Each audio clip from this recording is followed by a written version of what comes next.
Carmine bee-eaters have flown hundreds of miles from the rainforests of the Congo, arriving at the peak of the dry season, when steep sandbanks are exposed by the falling water. They're a perfect place to nest, out of reach of predators from above.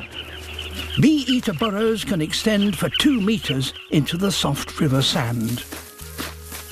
Already home to 6,000 nests, real estate at Bee-eater Towers is in high demand. But it pays not to build too close to the neighbours.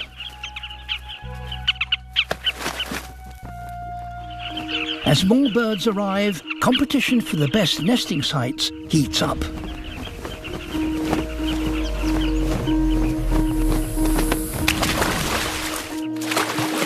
It's thirsty work.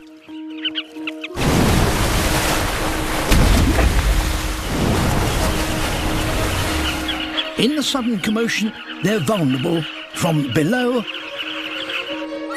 and above. African fish eagles. They are permanent residents here. But at this time of the year, they don't just eat fish. The eagle's strategy is to pin their prey against the riverbank. With the colony in disarray, the predators have the advantage.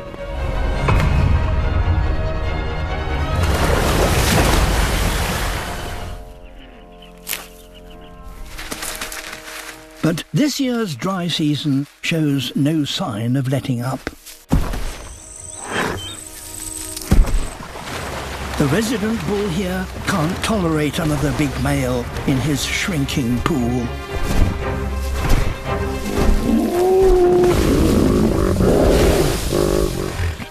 The newcomer is banished, with devastating consequences.